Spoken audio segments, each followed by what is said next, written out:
Hi, I'm just doing a really short video about the TS Voices Matter statement. A statement has been issued today. We are a group of transsexual women from all walks of life who were diagnosed with the rare acute forms of gender dysphoria and treated in accordance with modern medical science. We've completed medically, successfully integrated in society, do our best to maintain. I mean, this is I have huge amounts of sympathy. This statement, it's quite long. I think they have a Twitter account, although obviously I don't. And I have a huge amount of sympathy. Really a huge amount of sympathy. I know that it was transsexuals like Miranda Yardley who was stood up screaming for women's rights before any of us had realised what was going on, and I know that the trans women I know have done nothing like this. But silence and acquiescence are the same things. Now, there are two issues here. Firstly, there is no condemnation in this statement of the violence against women, the sexual abuse of lesbians, the sexual coercion of lesbians. There is no recognition here of the damage that has been done to people. And the second is that there is no recognition in this statement of the very serious thing that these people could contribute to. They know that gender dysphoria is a serious diagnosis. They know that the medical treatment that they have had to undergo to ease their distress, and it is treatment to ease distress, to ease internal distress. It's not medical treatment to solve anything else but internal distress. There's no mention here of the medicalisation of children and the damage to children and the reasons that this is so harmful for children. Now, it's all right for an adult to use a psychological device, you know, like, I'm easing my distress because I was born in the wrong body. I have no problem with that. Trans rights were completely, fully supported by everyone. Like, there were no obstacles at all. Women like me were still actually... I have zero problem with that.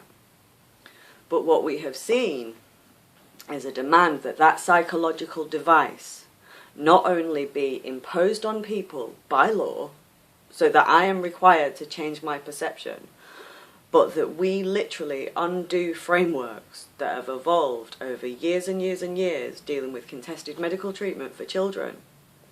And we pretend that this is not a disorder, and we pretend that this is not medical treatment, and we pretend that this major surgery and hormone treatments are just about achieving an authentic self, which it's not.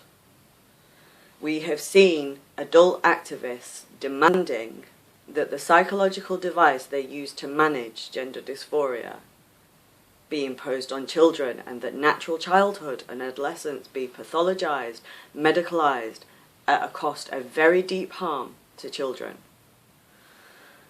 to appease adults with dysphoria. And there's nothing in this statement using this opportunity to say, actually, we know gender dysphoria is serious, we know the treatment is serious, and we cannot stand by while this is done to children to make us feel better. So the two things missing from this statement are condemnation of violence against women and sexual violence, and condemnation of the very deep harm done to children. Now, I'm confident making this video that even if I get shit, I don't give a shit about the current, you're transphobic anymore. These are very, very serious. Violence against women, sexual abuse of lesbians, and harming children by projecting your needs onto them so that they will take very serious medication and engage in very serious self-harming behaviour, that's abuse. It doesn't stop being abuse. It's abuse that's indicative of very disordered, very seriously psychologically disordered people. Now, I understand that transsexuals have done nothing, and I understand in this statement it refers to a silent agreement between transsexuals who just want to live their lives and trans activists who want to terrorise other people. The problem is that silence is acquiescence. And the time for silence to end was 2-3 years ago. The backlash that's now brewing is unstoppable, and it's been unstoppable for at least 12 months. I wrote about it, I think 2 years ago. I said this backlash is, if this doesn't stop, we have to let this play out. It's a big narcissistic bubble, it's popping. We're at the point in time where people are going to start listening to trans activists now. Because what's happened is they have followed a narcissistic pattern of abuse where they have tried to keep their environment closed by terrorising women and doing everything that they've been done and they've created a bubble on Twitter now where they're saying the things that they don't need to hide. And people, like most narcissists, they don't understand that actually it's done and people can now hear them. They think they've won. And so people are going to start listening to trans activists now and listening to the disturbing, sexually abusive, quite deranged stuff that they've been saying. And I know that the backlash is going to be really, really, really massive. And I am very, very sorry to the trans people I know that are caught up in that backlash. But the time for silence was over a long time ago. And the fact that this statement is now coming, and it's like August 2018, after several years of this, it's probably too late. That's the truth of the matter. It's probably too late. Now, one of the things that we're having to learn through trans rights activism is how to deal with narcissistic abuse. I identify as you. And because I identify as you, I need to erase you and I need to harm you. Now, that's actually a really, really interesting demonstration, because actually quite a lot of our political economy has relied on that for a long time because we've had a media democracy. I identify as.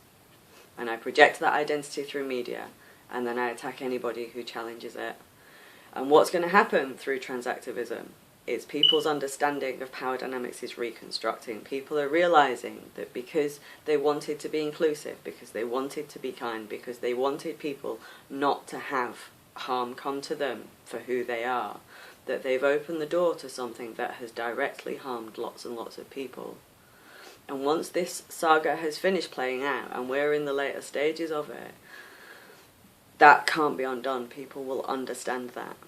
And the backlash that is going to come because of trans rights activists, because of people like Paris Lees, because of Ros Cavini, because of Sean Fay, because of Liam Madigan, because of their violent, disturbing, abusive, mentally ill misogyny, that backlash is not only going to be felt by trans people, it's going to be felt by LGBT, because the LGBT orgs like Stonewall, who stood back and supported this. And we have to really, really pay attention to that backlash, because that backlash could hurt a lot more than trans people. I have a huge amount of sympathy for the people who wrote that statement. I imagine it is very worrying. The trans people I know are watching the behaviour of trans activists and watching them throw away something they earned over lots of years, like children playing football with a Ming vase. But the damage is actually done now. I have, at the Leeds meeting we had, trans women came and were welcome, and I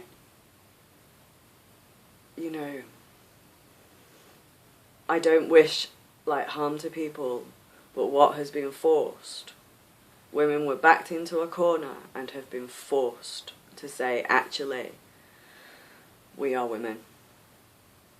And unfortunately, before trans rights activism did this, self-ID was the norm, because actually we didn't really see a problem. What these activists now have done is they have demanded we analyse the risks involved in self-ID, and the natural and organic acceptance that built up over a long period of time is gone, and we have to recognise a risk that has demonstrated itself. I have sympathy with this statement from Trans Voices Matter, but I just think it's too late. It's much too little, and it's much too late.